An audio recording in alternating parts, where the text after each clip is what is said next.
Quantos podem dar um brado de vitória? Oh, glória a Deus, aleluia. Deus é contigo, vaso. O tempo todo Deus é contigo, amém? Deixa eu te falar uma coisa. Quantos aqui já foram transformados?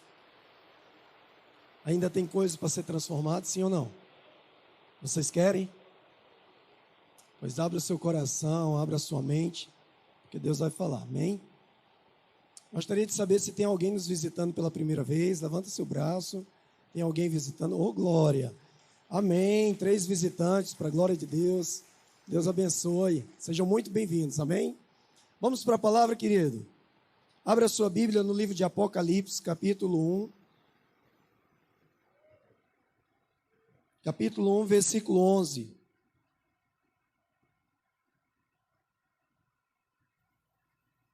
Pai, no nome de Jesus, queremos te agradecer, Senhor, pelo privilégio, pela oportunidade, Senhor, de termos, Senhor, aqui, Senhor, a oportunidade de pregar a Tua palavra, de falarmos para os nossos irmãos, Senhor, de ouvirmos a Tua voz, Senhor.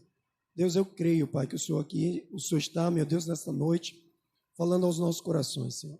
Te peço, Pai, que toda vontade da carne saia no nome de Jesus, Pai, e que dê lugar apenas ao Teu Espírito, Senhor. Abençoa as nossas vidas, em nome de Jesus. Amém. Apocalipse capítulo 1, versículo 11, diz assim: Jesus falando a João: o que vês, escreve-o no livro e envia-o às 7 igrejas, a Éfeso, a Esmina, a Pérgamo, a Tiatira, a Sardes, a Filadélfia e a Laodiceia. Amém? O título dessa mensagem de hoje: que igreja você é? E nós vamos ter 2 momentos. O primeiro momento é uma pergunta para esse momento: que igreja você é? Que igreja você tem sido? Mas no final, essa reflexão você já pode estar fazendo a partir de agora e no decorrer da ministração. Mas no final da ministração, você vai fazer de novo essa mesma reflexão: que igreja eu quero ser? Amém? Combinado assim? Bom, queridos, hoje nós vamos trazer a mensagem voltada para as 7 cartas do Apocalipse, como a gente leu aqui no capítulo 1, versículo 11. E essas 7 cartas, para quem não sabe, eu dou aula de escola bíblica e a gente acabou de ter essas 7 cartas, né, foram ministradas essas 7 cartas do Apocalipse. E Deus falou muito ao meu coração, a gente chegou a compartilhar no grupo, foi muito edificante na sala de aula virtual, né? Mas Deus falou muito ao meu coração para eu compartilhar com a igreja. E tudo que for ministrado aqui, eu quero que você entenda que o que vai ser falado, vai ser ministrado, não é para outra pessoa, a não ser você mesmo. Quando eu estudei, eu me preparei, eu não estava trazendo para outra pessoa, mas eu estava trazendo para mim.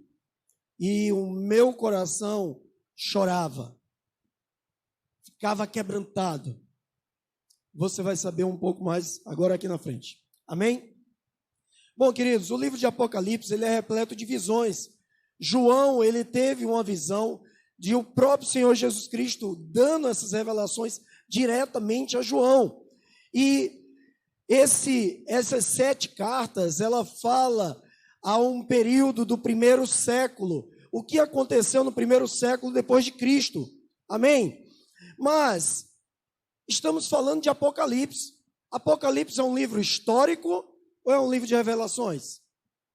Se é um livro de revelações, a gente tem que ficar atento. Já deixou de ser um livro histórico, apesar de ter acontecido. Então, grandes estudiosos vieram estudando e vieram percebendo a movimentação dos cristãos ao longo da trajetória, desde a criação da igreja, na era primitiva, lá na época de Jesus, até a volta de Jesus. E aí foi dividido por etapas, por anos, por períodos. Amém?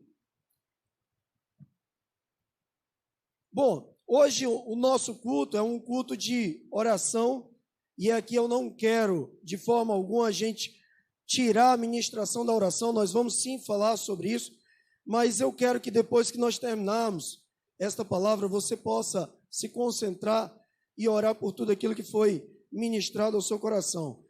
Sem mais delongas, eu quero entrar aqui na história da primeira igreja, a igreja de Éfeso, Apocalipse capítulo 2, versículo 1 em diante. Esta igreja, a igreja de Éfeso, ela foi conhecida como uma igreja que deixou o seu primeiro amor. Uma igreja que deixou o primeiro amor. Como assim, pastor? Lembra que eu falei que todas essas igrejas, não esqueçam disso, tá? Para que vocês possam fazer esse paralelo. Todas essas igrejas existiram no primeiro século depois de Cristo. Mas todas elas tipificam um período. E este período representa do ano 30, arredondando 30, 33, 34, até o ano 100 depois de Cristo. E o que ela diz? O que diz nesse texto? Me acompanha a partir do versículo 1. Ao anjo da igreja em Éfeso escreve: estas coisas diz aquele que conserva na mão direita as 7 estrelas, e as 7 estrelas representam os anjos da igreja, e que andam no meio dos 7 candeeiros de ouro, que representam as 7 igrejas. Pastor, como é que o senhor sabe disso? É uma revelação? Não, irmãos. Tem aqui no capítulo 1, no versículo 20, diz assim: quanto ao ministério das 7 estrelas que vistes na mão direita e aos 7 candeeiros de ouro, as 7 igrejas são os anjos das 7 igrejas, e os 7 candeeiros são as 7 igrejas, amém? E ele começa falando assim, Jesus falando a João: João, ouve, escreve e anuncia a cada igreja, para que o anjo da igreja ministre aos corações de cada um. E aí a igreja, quem é a igreja hoje? Diga assim, eu. Amém? Então vamos para frente. Ele diz assim: conheço as tuas obras. Jesus falando: conheço as tuas obras, tanto o teu labor como a tua perseverança, e que não pode suportar homens maus, e que puseste à prova os que a si mesmos se declaram apóstolos, e não são, e os achaste mentirosos, e têm perseverança, e suportes provas, por causa do meu nome, e não te deixaste esmorecer. Este texto, esta palavra de Jesus a João, fala de uma igreja que trabalha muito, uma igreja que persevera, uma igreja que luta para que tudo venha acontecer, uma igreja ativista, uma igreja que não descansa, que batalha, que se organiza para que tudo dê certo, para que tudo venha acontecer. Só que a motivação começou a mudar naquela igreja. Deixaram de fazer para Jesus e começaram a fazer para homens. E aí, querido, eu quero falar para você que está me ouvindo hoje, que o servir é bom, ele desenvolve a tua fé. Mas como você está servindo, para quem você está servindo, qual a motivação do teu serviço, isso é que muda. Das 7 igrejas do Apocalipse, 5 receberam elogios, 5 receberam repreensões. Uma não recebeu nenhuma repreensão, só elogio. E outra não recebeu elogio, apenas repreensão. Falamos aqui do elogio, que Jesus ama quem serve. Sim ou não? Jesus ama quem serve. Ele fala aqui: conheço as tuas obras, tanto o teu trabalho como a tua perseverança. Mas, no versículo 4, olha o que ele diz: tenho, porém, contra ti, que abandonaste o teu primeiro amor. Lembra-te, pois, de onde caíste, arrepende-te e volta à prática das primeiras obras. E se não venho, a ti moverei do seu lugar o teu candeeiro, a tua igreja, caso não te arrependas.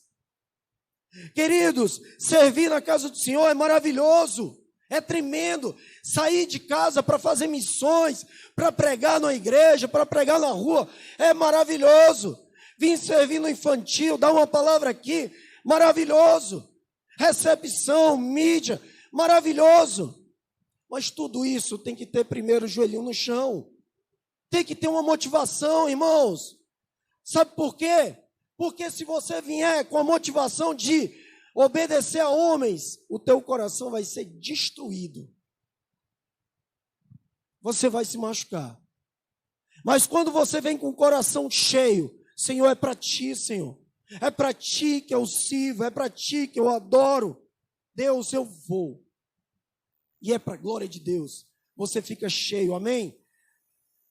Bom, queridos, e ele fala aqui, não posso deixar passar isso, no versículo 7, ele diz assim, no versículo 6, tens, contudo, a teu favor que odeia as obras dos nicolaítas, as quais eu também odeio. Nicolaítas eram que pregavam o contrário ao evangelho, eram aqueles que falavam, eu vou falar um pouco mais à frente, eram aqueles que achavam que ninguém podia se preocupar com a carne, apenas com a alma, porque Jesus só queria a alma, não queria carne.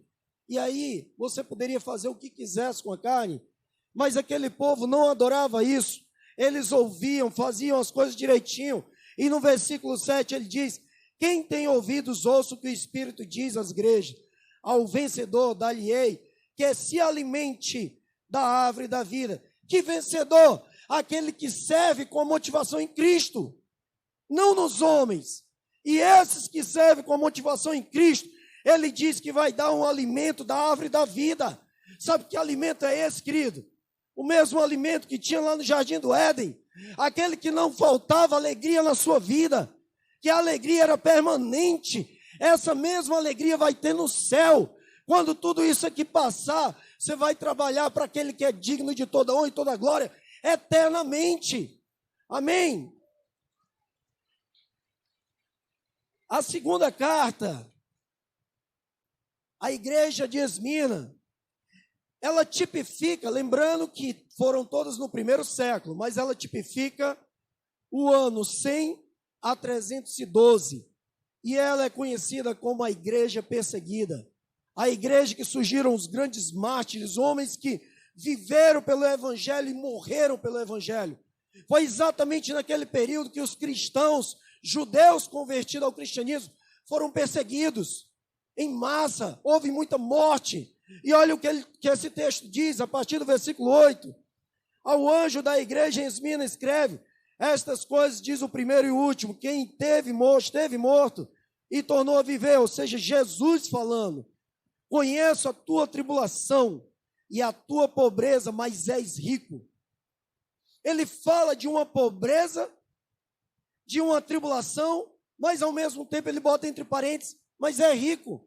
E quando você vai conhecendo a história que aconteceu daquele povo, daquele período, era exatamente isso. Os homens se levantaram para pregar o evangelho, para viver do evangelho, para levar o evangelho a toda criatura, mas eram perseguidos pelo Império Romano. E não só isso, querido, todos os bens eram confiscados. Todos os bens que aquele povo tinha era confiscado. Então a pobreza deles é porque era confiscado. Mas o texto abre em parênteses dizendo que ele era rico, que aqueles homens daquela época eram sim ricos, apesar da pobreza. E quando se fala rico, ele está falando em rico espiritualmente. Apesar de ter perseguição, apesar de ser pobre, apesar de confiscar os seus bens, a alegria daqueles homens estava no Senhor. Eles não tinham nada que atrapalhasse a alegria deles serem felizes. Homens com propósito, com objetivo de seguir a Cristo. Amém, igreja? E ele continua aqui, na parte B do versículo 9. E a blasfêmia dos que a si mesmos se declaram judeus e não são, sendo antes sinagoga de Satanás, não temas a estas coisas que tens de sofrer. Eis que o diabo está para lançar em prisão alguns dentre vós para serem postos à prova, e tereis tribulação de 10 dias. Isso foi o que aconteceu com aqueles homens, alguns daqueles homens que morreram pregando o evangelho. Foi tirado tudo deles. Quando fala dos agentes, sinagoga de Satanás, eram judeus, aspas, que se apresentavam como judeus, mas eram aliados do exército romano. Lembra dos cobradores de impostos? Pois eram exatamente eles que tomavam tudo do seu povo, confiscavam os seus bens. Faziam isso com o próprio povo, um povo corrompido. Homens que ouviram falar de Deus, mas se corromperam por causa do dinheiro. E ele fala que alguns daqueles homens ficaram presos durante 10 dias, colocada à prova para negarem a Jesus, se Jesus de fato era o Deus deles. E a prisão naquela época, querido, é muito parecido com os dias de hoje. A diferença é porque hoje tem aglomeração. Camilo Santana não vê isso, né? Mas naquela época era isolado, era sujo, era escuro e faltava comida. E aqueles homens se mantinham fiéis.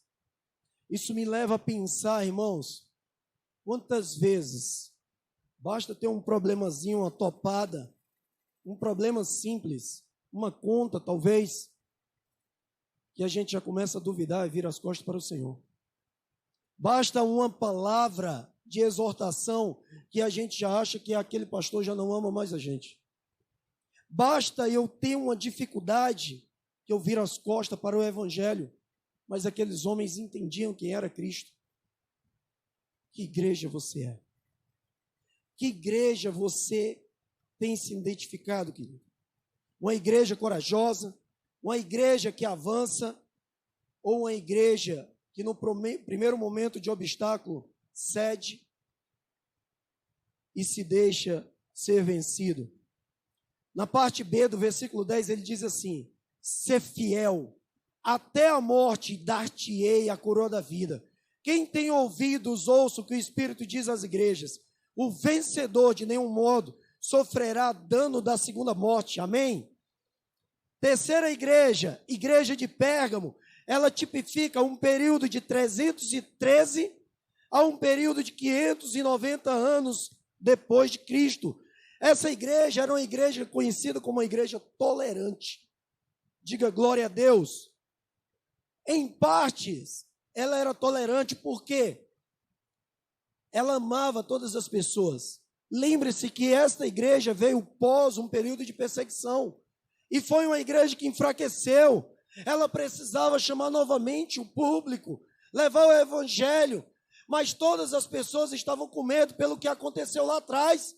Como assim? Eu vou morrer. Se eu seguir a Cristo, eu vou morrer. Eles não tinham a noção do que era o evangelho. Então as igrejas daquela época, principalmente a igreja de Pérgamo, ela foi uma igreja que ela avançou. Ela amou o pecador do jeito que ele era. Diga glória a Deus por isso. A igreja de Pérgamo, ela saiu das 4 paredes para pregar o evangelho às pessoas fora. E ganhavam aquelas vidas lá fora do jeito que elas estavam. E traziam para a igreja. Mas o que aconteceu foi que o pecado se estabeleceu dentro da igreja. E pelo pecado se estabelecer dentro da igreja, aquilo começou a prejudicar a caminhada dos cristãos. Vamos para o texto. Versículo 12, o anjo da igreja em Pérgamo escreve: estas coisas diz aquele que tem a espada afiada de 2 gumes, Jesus, conheço o lugar em que habitas, onde está o trono de Satanás, e que conservas o meu nome e não negastes a minha fé, ainda nos dias de Antipas. Deixa eu falar sobre essa primeira parte. Conheço o lugar em que habitas e onde está o trono de Satanás. No ano de 86 depois de Cristo, surgiu um grande imperador chamado Domiciano. Esse homem era considerado um deus da época, e o palácio dele era considerado sinagoga de Satanás. O trono dele era o próprio local onde Satanás ficava. Isso no império. E Jesus via isso acontecendo, o poder daquele homem naquele local. Só que surgiu um homem chamado Antipas, levantado por Jesus naquela época, E o texto diz assim: conheço o lugar em que habitas, onde está o trono de Satanás, e que conservas o meu nome e não negastes a minha fé, ainda nos tempos de Antipas. Antipas foi levantado como um grande homem fiel às coisas de Jesus. E isso fez com que chamasse a atenção daquele imperador. E sabe o que aquele imperador fez? Construiu lá um bezerro grande de bronze, e colocou Antipas lá dentro, fechou e ligou o fogo. Cozinhou ele vivo. Até a época de Antipas, os homens daquela época, até Antipas, estavam sendo fiéis a Jesus. O problema foi depois que Antipas morreu e teve a perseguição de Domiciano, dizendo assim: o qual foi morto entre vós, onde Satanás habita. Versículo 14. Tenho todavia, Jesus falando, tenho todavia contra ti algumas coisas, que tens aí os que sustentam a doutrina de Balaão, o qual ensinava Balaque a armar ciladas diante dos filhos de Israel para comerem coisas sacrificadas aos ídolos e praticarem a prostituição. Primeiro o ensino, depois que Antipas morre, começou as doutrinas entrarem dentro da igreja, doutrinas erradas a favor tanto da comida santificada ou separada para ídolos, como também a prostituição. E o segundo ensino que começou a ocorrer, está no versículo 15, outro assim, também tu tens o que da mesma forma sustenta a doutrina dos nicolaítas. Portanto, arrepende-te, se não venho a ti sem demora, e contra eles pelejarei contra a espada da minha boca.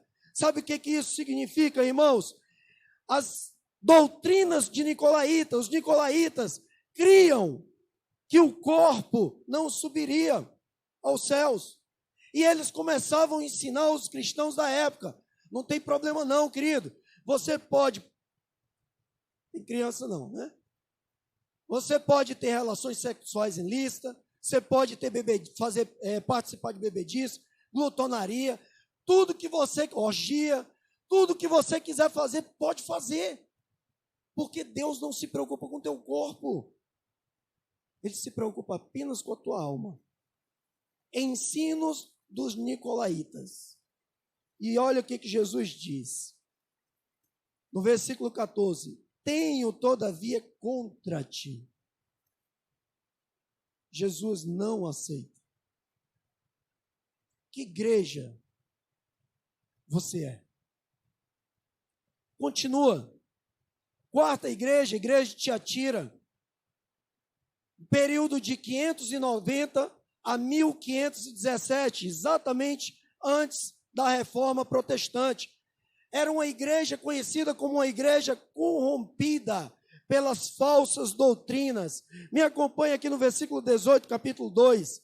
Diz assim o texto: ao anjo da igreja em Tiatira escreve: estas coisas diz o Filho de Deus, que tem os olhos como chama de fogo, ou seja, penetrante. Ele conhece o passado, o presente e o futuro. E os pés semelhantes ao de bronze polido, puro. Conheço as tuas obras, o teu amor, a tua fé, o teu serviço. Olha o elogio que Jesus está fazendo. A tua perseverança e as tuas últimas obras mais numerosas do que as primeiras. Tenho, porém, contra ti o tolerares que essa mulher, Jezabel, que a si mesmo se declara profetiza, não somente ensine, mas ainda seduza os meus servos a praticarem a prostituição e a comerem coisas sacrificadas a ídolos. Dei-lhe tempo para se arrepender, para que se arrependesse. Ela, todavia, não quer arrepender-se da sua prostituição. Eis que a prostro de cama, bem como em grande tribulação os que com ela adulteram. Jesus está falando de uma igreja que pratica coisas boas, até mesmo com a própria fé, serviço. As primeiras obras são maiores do que as últimas. Boas, coisas boas, Jesus fala a respeito daquela igreja. mas ela fala de uma corrupção. Deixou que a corrupção entrasse dentro da igreja. E aí, meus irmãos, quando a gente vai procurar estudar um pouco sobre isso, a gente vê que aquela igreja tinha um líder bom.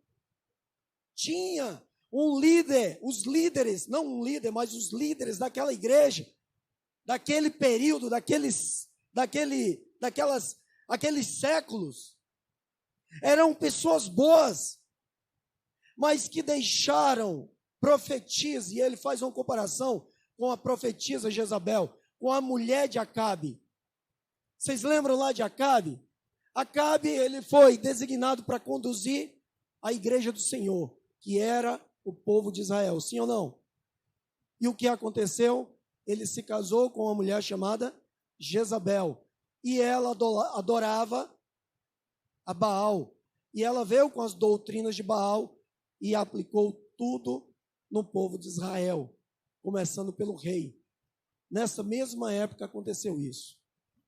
Os líderes da época eram líderes, homens de Deus, mas que deixaram que outros profetas, profetisas, entrassem dentro da igreja, a ponto de corromper a igreja, levando para a prática da imoralidade, para a prática de corrupção com a própria carne.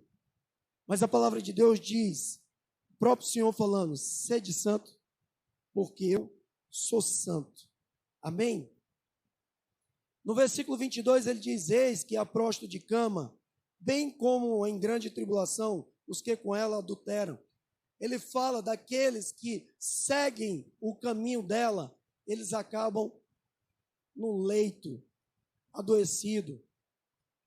E aí eu me lembrei de um texto lá em 1ª carta aos Coríntios, que nós falamos muito na Santa Ceia. 1ª carta aos Coríntios, capítulo 11, no versículo 28, existe aqui um alerta de Paulo para nós, ele diz assim, examine, versículo 28, capítulo 11, examine-se, pois, o homem a si mesmo, e a si mesmo coma do pão e beba do cálice, pois quem come e bebe sem discernir o corpo, come e bebe juízo para si.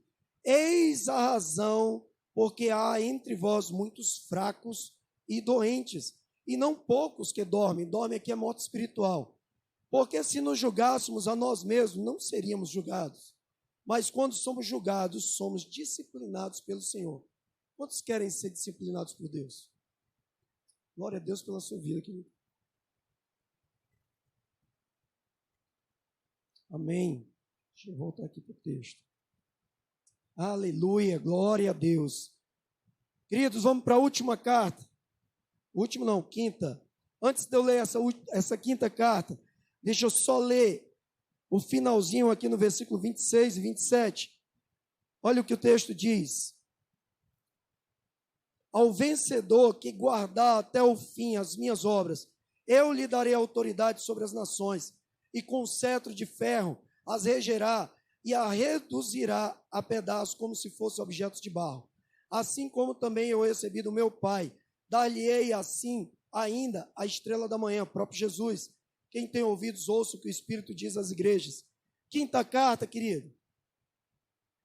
Igreja de Sardes, ela vem de um período de 1517, ela tipifica o período de 1517 a 1730. Sabe que igreja é essa? É considerada uma igreja apática, uma igreja irrelevante. Por quê, pastor? Porque lá existiam pessoas cristãs mortas, outras quase mortas e outras vivas, fiéis, firmes na fé. Ela fala sobre 3 tipos de pessoas. Vamos ver o texto. Ao anjo da igreja em Sardes escreve estas coisas, diz aquele que tem os 7 Espíritos de Deus e as 7 estrelas. Conheço as tuas obras que têm nomes de que vives e está morto. Olha só, conheço as tuas obras que tens nome de que vives, mas está morto. Fala de um grupo de pessoas que está morto espiritualmente. Ser vigilante e consolida o resto que estava para morrer. Segundo grupo de pessoas. Um grupo de pessoas que estava para morrer. porque não tem achado íntegras as tuas obras na presença do meu Deus. Lembra-te, pois, de que tens recebido e ouvido, guarda-o e arrepende, porquanto, se não vigiares,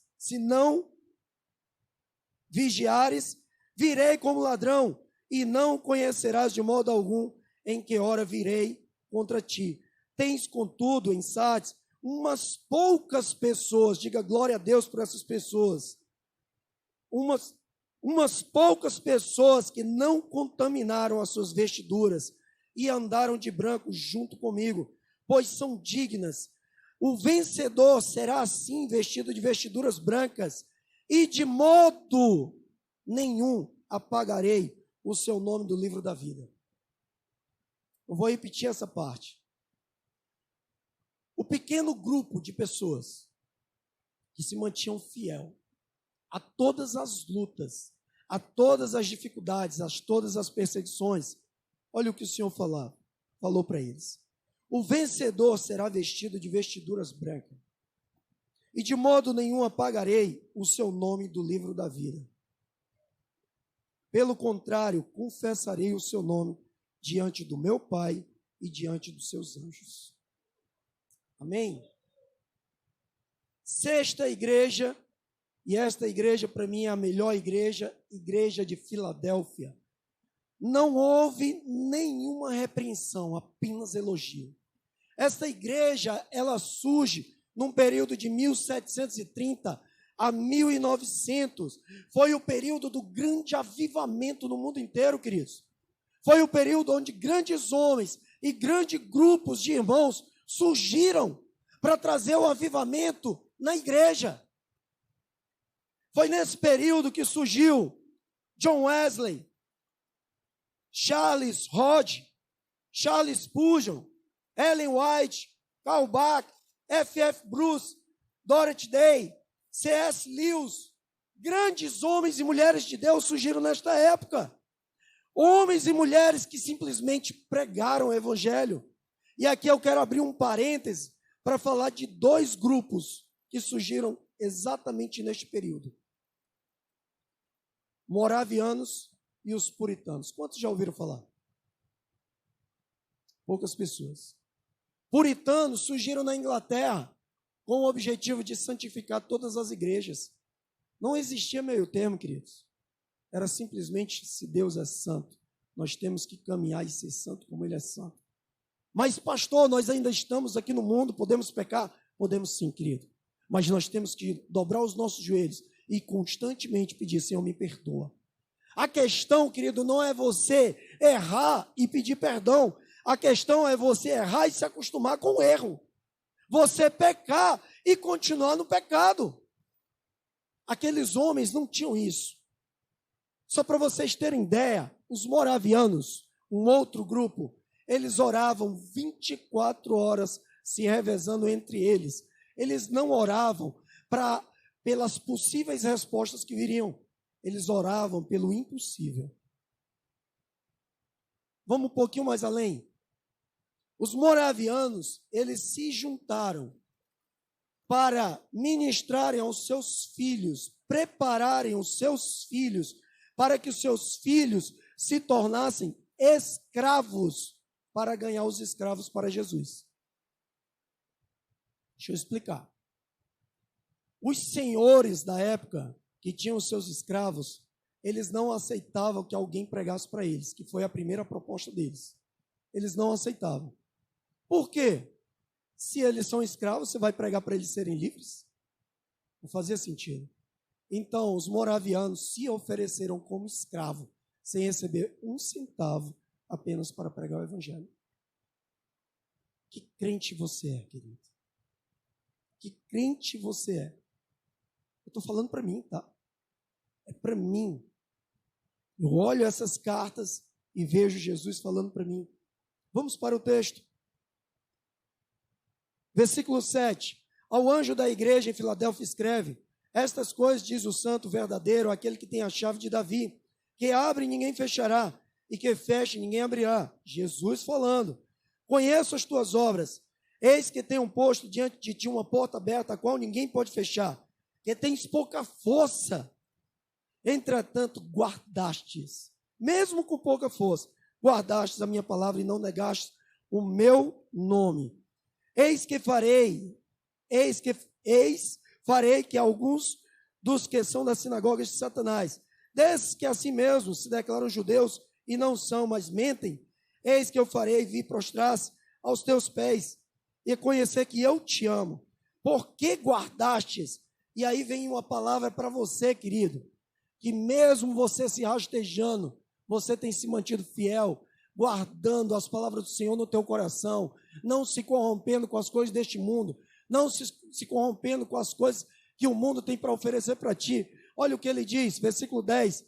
Porque tu guardastes a palavra da minha perseverança, também eu te guardarei da hora da provação que há de vir sobre o mundo inteiro, para experimentar os que habitam sobre mim.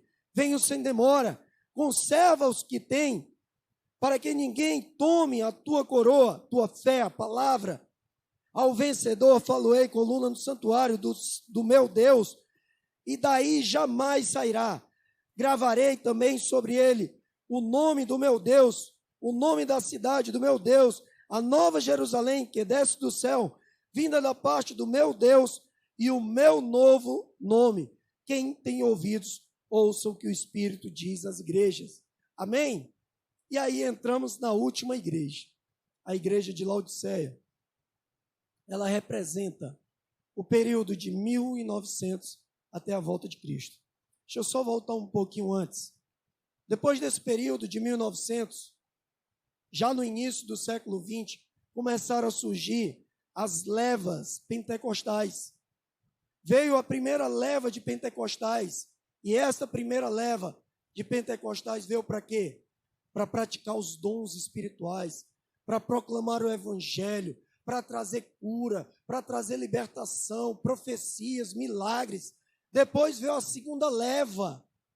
Por quê? Porque foram frutos do século XIX, do século XVIII. E aí veio a segunda leva de pentecostais, continuaram a obra. E aí, por último, veio a terceira leva, que é um grupo mais renovado de pentecostais, que esse já não estava tão preocupado com os dons espirituais, nem também com curas, libertações, profecia, tudo isso eles praticavam. Mas entrou aí a teologia da prosperidade. E entra a última igreja, que é a igreja de Laodiceia. Eu vou ler para vocês. Ao anjo da igreja em Laodiceia escreve: estas coisas diz o Amém, a testemunha fiel e verdadeira, o princípio da criação de Deus, Jesus. Conheço as tuas obras, que nem és frio, nem quente. Quem deras fosse frio ou quente, assim porque és morno, e nem és quente nem frio, estou a ponto de vomitar-te da minha boca. Pois dizes, estou rico e abastado, e não preciso de coisa alguma, misericórdia, e nem sabes que tu és infeliz, miserável, pobre, cego e nu. Aconselho-te que de mim compre ouros refinado pelo fogo para te enriqueceres, vestidura branca para te vestires, a fim de que não seja manifesta a vergonha da tua nudez, e colírio para ungir os olhos, a fim de que vejas. Eu repreendo e disciplino, a quanto o amo. Antes de eu entrar no versículo 20, deixa eu falar sobre isso. Quando ele diz, conheça as tuas obras, que nem és frio e nem quente. Quem dera se fosse frio, quem dera se fosse quente. Ele está falando das cidades vizinhas a Laodiceia. Havia uma cidade chamada Colosso, que ela era conhecida pela a água fria gelada. E a água fria gelada, ela serve para matar sede? Sim. Ela serve para acordar alguém que está dormindo? Sim. Ela desperta aquele que está adormecido? Sim. E do outro lado havia uma outra cidade. Deixa eu pescar. Hierápolis. Uma outra cidade chamada Hierápolis. Ela é conhecida como Mossoró. Parecida com Mossoró. águas quentes, bem quentes. A água quente, ela serve como medicinal. Ela traz cura. Ela traz cura para a alma. Quem dera se fosse frio ou quente. Mas como é morna, estou a ponto de vomitar-te. Sabe, irmãos, no versículo 20, todo mundo conhece, diz assim: eis que estou à porta, se alguém, o que é que acontece? Amém. A igreja de Laodiceia, ela representa uma igreja que apostatou da fé. De 1900 até a volta de Jesus. Tiago, tu pode botar aí para mim Mateus capítulo 24, versículos de 10 a 14. Foi uma igreja que esfriou na fé.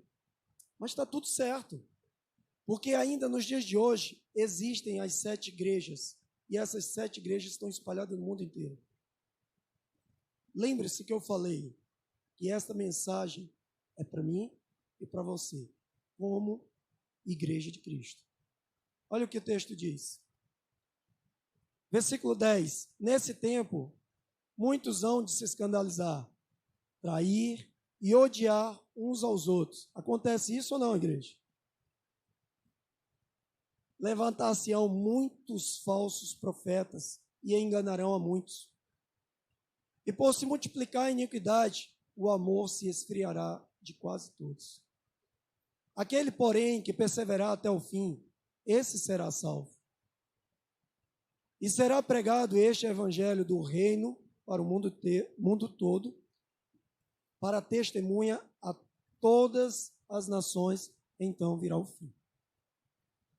Estamos vivendo, irmãos, o último período. Você pode ficar de pé, por gentileza? Nós estamos vivendo a 7ª igreja. E quando eu estava ministrando na escola bíblica, essas lições, eu me preparava antes, eu orava. Algumas eu conseguia compartilhar com os irmãos, outras eu ficava no meu íntimo, algumas partes que Jesus falava no meu coração, porque talvez não fosse entender. Mas o fato é, irmãos, que as coisas não são brincadeira. Não é como a gente imagina que seja. A Bíblia diz em João 10:10 que o diabo ele veio para roubar, matar e destruir. Ele não veio para brincar, querido. Não veio. A gente viu sobre uma igreja tolerante, uma igreja que ama. E eu quero aconselhar você, ame todo pecador, sem exceção. Mas não aceite o pecado. Não é certo você ver um irmão, amar não é isso. Você vê o irmão à beira de um precipício, cheio de mazelas, cheio de problema, cheio de pecado. E você simplesmente dizer para ele, irmão, está tudo certo, está tudo tranquilo. Eu não creio nisso. Eu creio no amor que você tira ele do precipício. Irmão, eu te amo. Irmão, vamos conversar um pouco. Lembra lá de Filipe, com o eunuco? O pastor Júnior até ministrou sobre ele esse final de semana. Palavra abençoada. O que ele fez ali? Ele sentou e discipulou. Ele cuidou dele. Por um instante ele foi cuidado. Talvez você hoje tenha chegado aqui na igreja com um coração pequenininho. Talvez você tenha se identificado com uma dessas igrejas. A igreja de Éfeso, a igreja de Filadélfia, Sardes, Esmina, Pérgamo. Não sei qual foi a igreja que você se identificou. Existe uma igreja, que foi a igreja de Filadélfia, que ela recebeu só elogio, ela não recebeu nenhuma exortação. Aquela igreja, no meu ponto de vista, foi a única igreja saudável. Sabe por que ela foi saudável, igreja? Porque as outras igrejas, elas estavam envolvidas com um problema. Mas a igreja de Filadélfia, ela só se preocupava em ganhar vidas para Jesus. Enquanto os seus olhos tiverem para servir ao Senhor, com a motivação nele, não vai ter um problema na sua vida que você não consiga resolver. Mesmo que você não tenha a resposta naquele momento, mas você vai ter a alegria de viver. Aqueles homens se tornaram escravos para ganhar escravos para Jesus. Para ganhar homens, tornando-os libertos para serem de Jesus. Que igreja você é? Eu fiz essa pergunta no início. Agora a pergunta que eu faço: qual a igreja que você quer ser a partir de hoje? Eu quero ser a igreja de Filadélfia. Eu quero ser essa igreja que prega o evangelho, que não fica olhando para os problemas, que não fica olhando para as doenças, para as mazelas, que eu possa vir a ter, as dificuldades. Não, eu quero me importar com os irmãos que têm estes problemas para poder tirar ele do precipício e me ajudar nesta caminhada. Quantos de vocês querem fazer isso? No fundo do coração? Pois fecha teus olhos. Faça uma oração comigo. Diga assim: Senhor Deus e Pai, eu me arrependo por tudo que eu vivi, segundo a minha vontade. Te peço agora, Senhor, me ajuda a ser uma igreja relevante, a ganhar vidas para Ti, porque eu sei que enquanto eu tiver com os olhos em Ti, o Senhor cuidará da minha vida. Já não sou eu mais quem vivo, mas Cristo vive em mim. Amém. Pai, no nome de Jesus, eu te louvo e te agradeço, meu Pai, por esta igreja, por cada pessoa aqui presente, Senhor, por cada irmão, Senhor, que entrou aqui nesta igreja, Senhor, talvez com o coração, meu Deus, quebrantado, Senhor. Deus, eu creio, Pai, não precisa o meu irmão vir aqui na frente. Não quero expor neste momento, Senhor. Sei que às vezes é necessário, Pai. Mas, meu Pai, no nome de Jesus, Pai, eu creio, Pai, que esta palavra, ela penetrou no coração de cada um. Deus, e ela vai trazer transformação, Senhor, proporcional àquilo que buscarem. Abençoa, Pai, a tua igreja. Abençoa os teus filhos, Pai, para que eles caminhem, Pai, passos largos, para que eles, Pai, se possível, pelos olhos espirituais, abram suas asas, Pai, como águias, e possam voar, e voar muito alto, Senhor. Vê, meu Pai, com o ângulo de cima, não de baixo, Pai, com a dificuldade de visualizar, Pai, mas por cima, Pai, como o Senhor enxerga. Deus, em nome de Jesus, liberta o teu povo, Senhor.